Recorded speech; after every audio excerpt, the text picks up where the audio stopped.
Hey everybody, this is Steve with Improbable Wargaming, and we're joined by Kyle McCord. and we're going to be talking about Search and Destroy. We're going to talk about priority targets and hidden supply lines as mission 2B or B. Yeah, it's B. So They letter them. they have just letters, so we're going to talk about those. So Kyle McCord, I'll have you as always leading off. Yeah, that sounds great. So this is interesting as a deployment. So one of the things to know right up front, we always talk about deployment. I think in this case we'll actually talk about scoring first because it's maybe the most prescient issue, which is this is very similar to Mission A, but instead what we have is the single objective that we had here in the middle replicated and split. Yep. Right? So now we got two. So, but unlike Mission A, this is fairly ungenerous on the scoring until the end. Yep. So the thing to say about this is there are lots of objectives here on the board.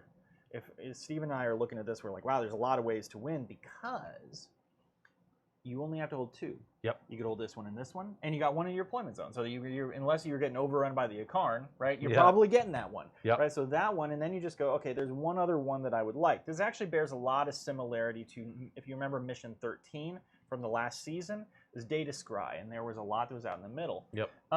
So there is something weird that happens though, which is it is very good to still be alive at the end of the game. It's very good. It's very good because what happens is at the end of the game, you have an opportunity to pick up 15 possible points because each objective that you control at the end of the game is worth an additional 5. So it's a great time to go second because what that means is if you're still here on these 3 objectives, you're going to get an extra 15, right? Yep. And so a couple of things to say about this. One is, let's talk about deployment. Stephen, let's say that you were going to deploy, let's talk about orcs. Let's say you were playing orcs on this. Yep. What are you going to do? Well, I think in this instance, I'm going to be aggressive. I'm setting up on the line.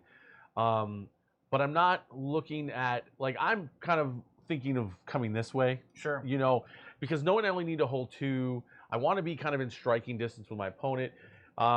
This one's harder, I think, for orcs because orcs are great for the first 3 turns and tend to dwindle. So I have to make sure that I'm fighting where I must and not where I want, right? I must save my resources for the end of the game because that's when, like, that's where it can swing, right? If there's a 15-point swing in the last turn and I'm barely on the table and I can't collect it, that potentially gives the game away. So I have to play very smart with orcs. I have to try to stay alive, not really disrupting my opponent too much. This is almost like a staring match, I feel like. It is. You're spreading out, you're kind of staring at each other, and you're dealing with problems you have to, and then waiting. It's like the fight really starts in turn 4 to me, where you try to, like, hammer your opponent really hard if you can. Turn 3 is not a bad place to start too. Like Orc, probably turn 3, 4. You try to really limit your opponent's resources and kind of make it where you can get that big push for the end. Where a lot of armies are definitely going to be staring at each other if they're playing it right. I absolutely agree. And so you don't have to be as hurried on this. Yeah. I'm going to talk about this from an army that I play occasionally, which is Dark Angels. There you go. So in terms of Dark Angels, if I'm thinking about what I'm doing, I got great news for myself, which is that here I got this home objective. I can zone it out. If I'm worried about somebody deep striking in, I got infiltrators, right? I can just, you're not getting there.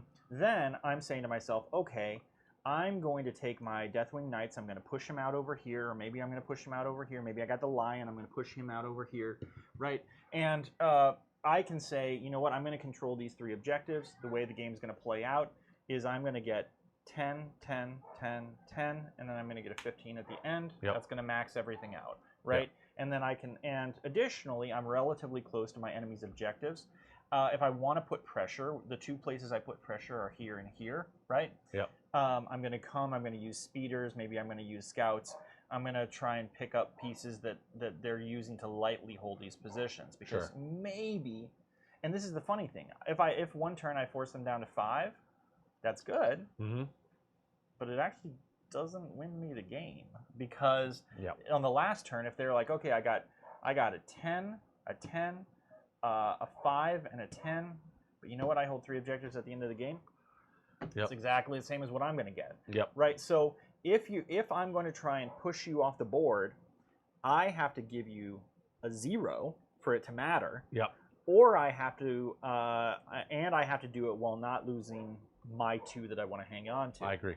So one of the things to bear in mind in this mission is, so we talked a little bit about deployment, right? If I'm Dark Angels, I know I'm pushing here, and I'm going to make sure that you can't get to this one in case I need it. It's a good fallback plan. Yep. So if I'm an aggressive army, I'm in an interesting predicament, which is that I have to be so aggressive that I actually have to knock you off of either these 2 objectives for 2 consecutive turns, which is a big ask. Yeah. Or I have to completely annihilate you so you don't get anything at the end of the game. In both those situations, you're probably winning anyways. You're probably winning anyway. And generally, win more strategies aren't great. We know that, right? Yeah. So what I need to be smart about is saying, I need to play the secondary very well. Yes, this is definitely a heavy secondary game because as we've seen, when we first played these missions, I tried to prevent you on primary, and I learned quickly that it doesn't help me at all. It's all about preventing your secondary game and making sure I do well on mine. Absolutely. And here, so this is a place where I mentioned in Mission A, fixed secondaries, may or may not be great. It's more interesting here if and only if you think you can max them. Your opponent's playing Knights, your opponent's playing Tau. Cool, bring it down, right? And you know what? I do something else well. I'm really close to the center for teleport homers. I'm willing to accept that I'll get a 15 on that. Maybe I'll get 1 back there, and maybe I'll get a 16, right? Yeah. Okay, cool. Right. We're looking at like probably 90 to 94 points. Maybe you score max. Right. Because you can move into the middle relatively easily. Yeah. And if your opponent is drawing cards, they have to use a lot of supplies. Maybe they don't get their 15 at the end of the game. Right. They are using a lot of resources. So that's worth considering in this instance, right? Is that if you know how you can safely get either maximize primary or get very close, this is probably not a bad mission for it, right? Yeah. Because it's actually quite likely that you will have a maxed game on primary, whereas there's other missions, like I think about Scorched Earth, you're not going to see a max primary, right? Yeah. It's unlikely. And so in this one, it kind of comes back to what we discussed again. This is managing your resources correctly. Deciding how you want to play. You may want to consider having a build for this mission where you take fixed, because and then depending on your opponent, then maybe you don't, right? But if you have vehicle heavy, we're bringing it down, things like that, and then this mission plays really well into it.